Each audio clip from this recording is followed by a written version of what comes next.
Moon మీద land అవ్వటానికి మరి ఎవిడెన్సెస్ ఏమైనా ఉన్నాయా? గాలి మూన్ మీద ఉండదు కదా, ఎట్లా ఎగురుతా ఉందంటే అక్కడ గాలి ఉండదు, వాస్తవమే, జెండా ఎగరలేదు. కొంతమంది నాసాలో పనిచేసి రిటైర్డ్ అయిన వాళ్ళు డైరెక్ట్ గా చెప్పిన మాట ఏంటంటే, నాసా ఈ మధ్య ఆర్టెమిస్ 2 ప్రోగ్రామ్ని సక్సెస్ఫుల్గా లాంచ్ చేసి అది రిటర్న్ అవ్వడం కూడా జరిగింది. అయితే ఈ ప్రాజెక్ట్ అనౌన్స్ చేసిన తర్వాత చాలామందికి వచ్చిన డౌట్ ఏంటంటే 69లోనే మనుషుల్ని చంద్రమండలంపై ల్యాండ్ చేసినప్పుడు ఇప్పుడు కేవలం చంద్రుడి చుట్టూ ఏదైతే ఉందో ఆర్బిట్లో తిరిగేసి వస్తున్నారు. అంటే 1969లో మానవుడు వేసిన మొదటి అడుగు ఏదైతే ఉందో అది ఆ శతాబ్దపు అతిపెద్ద అబద్ధం అని చాలామంది అంటున్నారు. వీటితో పాటు అసలు అక్కడ ల్యాండ్ జరిగిందా లేదా, ఆ తర్వాత ఏరియా 51 గురించి, ఏలియన్స్ గురించి చాలా ఇన్ఫర్మేషన్ మనం ఈ వీడియోలో షేర్ చేసుకోబోతున్నాం. మనతో పాటు ఉన్నారు Shri Koteshwar sir, MSc space technology స్వీడన్లో చేశారు ఆయన. ఇప్పుడు మనతో పాటు ఉన్నారు. ప్రస్తుతం మన మెరిట్ మైండ్స్లో సైన్స్ అండ్ టెక్నాలజీ ఫ్యాకల్టీగా ఉన్నారు. సార్ నమస్తే. నమస్తే అండి. ఎలా ఉన్నారు సార్? ఫైన్. లాస్ట్ వీడియోలో మనం డిస్కస్ చేసుకున్న ఆర్టెమిస్ 2 ఏదైతే ఉందో కొంచెం చాలా మంచి రెస్పాన్స్ వచ్చింది సార్. ఓకే. అయితే దాంతోపాటు డౌట్స్ కూడా రేస్ అయినాయి. ఎందుకంటే 1969లోనే వీళ్ళు చంద్రమండలం పైకి వెళ్ళారు. 69 నుండి 3 years ఆల్మోస్ట్ 72 వరకు వెళ్తూ వచ్చారు. ఒక 6 missions ఉన్నాయి అపోలోకి సంబంధించినవి. ఆ టెక్నాలజీ అంత తక్కువ ఉన్న టైంలో అక్కడికి వెళ్ళి రిటర్న్ అయ్యారు. ఇంత టెక్నాలజీ ఎక్కువ ఉన్న టైంలో వీళ్ళు కేవలం చంద్రుని చుట్టూ ఒక రౌండ్ వేసి వచ్చారు. అంటే 1969లో నీల్ ఆర్మ్స్ట్రాంగ్ మోపిన మొట్టమొదటి అడుగు ఏదైతే ఉందో చంద్రుడిపై అది ఆ శతాబ్దపు అతిపెద్ద అబద్ధం అని జనాలు అంటున్నారు సార్. ఒక సైన్స్ అండ్ టెక్నాలజీ ఎక్స్పర్ట్గా, మీ ఒక స్పేస్ టెక్నాలజీ ఎక్స్పర్ట్గా మీరు దీన్ని ఏ విధంగా చూస్తారు సార్? యాక్చువల్గా అది ఆ చంద్రుడిపై కాలు మోపింది అనే విషయం తప్పు అనేది సార్ ప్రజలు అంటే యూట్యూబర్స్ కానీ ఇంకా కొంత టెక్నాలజీ తెలియక అనుమానాస్పదంగా వాళ్ళు ఆ పదాన్ని వాడటం జరిగింది. వాస్తవంగా ఈ space program moon space program అనేది 1950sలోనే స్టార్ట్ అయింది. ఎప్పుడైతే అమెరికాకి రష్యాకి మధ్య కోల్డ్ వార్ స్టార్ట్ అయిందో అప్పటి నుంచి ఎవరు స్పేస్ టెక్నాలజీలో ఫస్ట్ ఉండాలి అనే దానిపైన వారి మధ్య స్టార్ట్ అయిన పోటీ అది. ఒక space race. Yes, it's nothing but a space race. సో అప్పుడు అమెరికా అపోలో 11 ల్యాండ్ అయ్యింది మాత్రమే మీరు చూస్తున్నారు. కానీ అపోలో 11 కంటే ముందు 10 మిషన్స్ని అమెరికా మూన్ మీదకి పంపించింది పరిస్థితులను అంచనా వేయడానికి. ల్యాండ్ అయితే ఏం జరుగుతుంది అనే విషయాలన్నీ 10 మిషన్ల ద్వారా అంచనా వేసి 11వ మిషన్ ద్వారా డైరెక్ట్గా మూన్ మీద ల్యాండ్ అయింది. అయితే మూన్ మీద ల్యాండ్ అవ్వటానికి మరి ఎవిడెన్సెస్ ఏమైనా ఉన్నాయా అని అంటే డెఫినెట్గా ఎవిడెన్సెస్ ఉన్నాయి. ఇప్పుడు వాళ్ళు 1969లో మూన్ మీద ల్యాండ్ అయ్యారు అంటే అయ్యారు, చాలా తక్కువ టెక్నాలజీతో ఎక్కువ ఫండింగ్తో ల్యాండ్ అయ్యారు వాళ్ళు. ఇప్పుడు ల్యాండ్ కావటం అనేది చాలా ఈజీ వాళ్ళకి. ఓకే, సో ఎందుకు ఇప్పుడు మనం మొన్న క్రూను పంపామనేది లాస్ట్లో మాట్లాడదాం మనం. ఓకే, అయితే 11వ మిషన్లో వాళ్ళు విజయవంతంగా ల్యాండ్ కావటం జరిగింది. 11వ మిషన్లో విజయవంతంగా ల్యాండ్ అయ్యి అక్కడ వాళ్ళు ఫ్లాగ్ పెట్టిన వీడియోస్ తీయడం జరిగింది. అదేవిధంగా 11 నుంచి 17 అపోలో 17 వరకు కూడా కంటిన్యూగా ఈ మూన్ యాత్రలు అనేవి సాగటం జరిగింది. మరి ఒకవేళ ల్యాండ్ కాకపోయి ఉంటే 11 నుంచి 17 వరకు కంటిన్యూ చేయాల్సిన అవసరమే ఉంది. ఇప్పుడు మనం ఎవిడెన్సెస్ చూద్దాం. సో ఫస్ట్ ఎవిడెన్సెస్ ఈ 7 మిషన్స్ లో అపోలో 13 ఒకటి వెనక్కి మళ్ళీ వచ్చింది. ఆక్సిజన్ సప్లైలో ప్రాబ్లమ్స్ ఏర్పడి వెనక్కి మళ్ళీ వచ్చింది. అది పోగా 6 మిషన్లు మూన్ మీదకి ల్యాండ్ కావటం జరిగింది. ఫస్ట్ మిషన్ లో నుండి మొదలు పెడితే 17 అపోలో 17 వరకు కూడా వారు 382 kgల రాయినైతేంది, శాంపుల్ అయితే కలెక్ట్ చేసి కిందికి తీసుకురావడం జరిగింది ఈ 6 మిషన్లలో, 6 సక్సెస్ఫుల్ మిషన్స్ లో భాగంగా. అదేవిధంగా అక్కడ అపోలో 11లోనే అక్కడ ఒక లేజర్ మిర్రర్ ని మూన్ మీద ఉంచడం జరిగింది. ఎందుకు అనంటే లేజర్ మిర్రర్ ద్వారా కింది నుంచి భూమి మీద నుంచి లేజర్ దాని మీదకి వేస్తే అది లేజర్ లైట్ ని రిఫ్లెక్ట్ చేస్తే తిరిగి భూమి మీదకి వస్తుంది. అది ఈ లైట్ ట్రావెల్ చేసిన టైమును ఆధారంగా చేసుకొని మనం మూన్కి ఎర్త్కి డిస్టెన్స్ ఎప్పుడు ఎంత ఉంది, ఎప్పుడు ఎట్లా మారుతా ఉంది. సో మూన్కి పెరిజీ ఉంటుంది, అపోజీ ఉంటుంది భూమి చుట్టూ తిరగటం. Shortest point is called the perigee and longest distance from earth to moon in the orbit is the apogee. ఆ క్యాలిక్యులేషన్స్ మనకు అవసరం. నెక్స్ట్ మనం మూన్ మీదకి ఏదైనా మిషన్ పంపాలన్నా, ల్యాండ్ కావాలన్నా. ఓకే, ఆ తర్వాత ఇక థర్డ్ పార్టీ వెరిఫికేషన్ కూడా చాలా సార్లు జరిగింది. ఆ టైంలో అమెరికాతో కోల్డ్ వార్లో ఉన్న సమయంలో అపోలో 11 ల్యాండ్ చేయడం జరిగింది మూన్ మీదకి, అవును కదా. సో అప్పుడు ఈ ఇద్దరికి కోల్డ్ వార్ జరుగుతూ ఉంది. వీరు ల్యాండ్ చేసి అక్కడ కింద స్పేస్ సెంటర్ తోటి మాట్లాడటం జరిగింది. నీల్ ఆర్మ్స్ట్రాంగ్ కానీ అడ్రిన్ కానీ వీళ్ళు మాట్లాడటం జరిగింది. సో ఆ మాట్లాడినప్పుడు రష్యా వెరిఫై చేసింది ఆ కమ్యూనికేషన్ ఎంత దూరం నుంచి ఎంత దూరం వరకు జరుగుతూ ఉంది, మూన్ నుంచి ల్యాండ్ జరుగుతుందా లేదా మధ్యలో ఏదైనా ఇది డ్రామానా. సో రష్యా కూడా 1969లోనే ఇది వెరిఫై చేసింది, థర్డ్ పార్టీ వెరిఫికేషన్. రష్యా కూడా ఇంతవరకు అమెరికా ల్యాండ్ కాలేదు అని ప్రకటించలేదు. ఏ దేశం కూడా నాసా మూన్ మీద ల్యాండ్ కాలేదు అని ప్రకటించలేదు. ఇంకొక ఎవిడెన్స్ కనుక చూస్తే మన చంద్రయాన్ 1 కూడా అపోలో మిషన్స్ యొక్క ల్యాండింగ్ సైట్స్ ని ఫోటో తీసింది. మన దగ్గర కూడా ఉన్నాయి చంద్రయాన్ 1. అదేవిధంగా అనేక యూరోపియన్ మూన్ మిషన్స్ కూడా ల్యాండింగ్ సైట్స్ ని ఫోటో తీయడం జరిగింది. ఆ తర్వాత అపోలో 14, 15లో రోవర్లను తీసుకెళ్లి ఆ రోవర్లతో డ్రైవ్ చేయడం కూడా జరిగింది మూన్ మీద. ఆ మార్క్స్ కూడా ఇప్పుడు కూడా ఉన్నాయి. సో ఇవన్నీ చూస్తే మరి మీకు ఏమనిపిస్తుంది, ఇది అబద్ధం అనిపిస్తుందా లేకపోతే నిజం అనిపిస్తుందా? నిజమే అనిపిస్తుంది. డెఫినెట్ గా ఇది నిజం.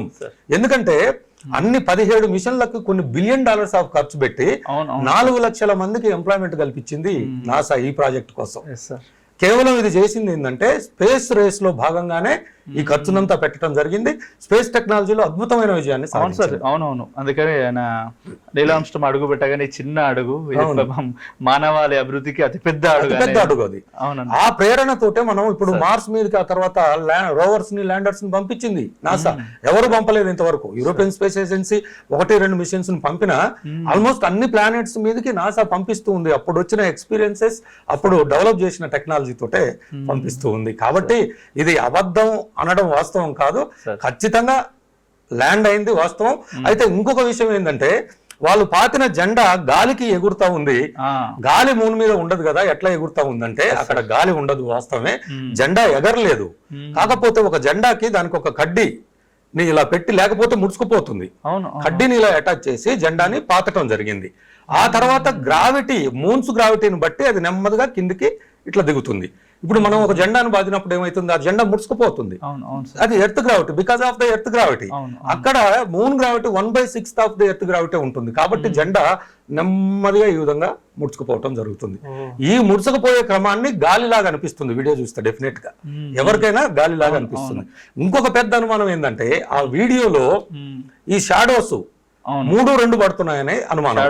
అయితే జనరల్ గా ఒకటే షాడో పడుతుంది. ఎందుకంటే సూర్యుడి నుంచి వచ్చే వెలుతురుకు భూమి మీద ఒకటే షాడో పడుతుంది, మూన్ మీద ఒకటే షాడో పడుతుంది. కానీ మూన్ మీద ఉన్న రెగోలిత్ చాలా భిన్నమైన రెగోలిత్, అంటే మట్టి. దానికి స్కాటరింగ్ క్యారెక్టరిస్టిక్స్ చాలా ఎక్కువగా ఉన్నాయి.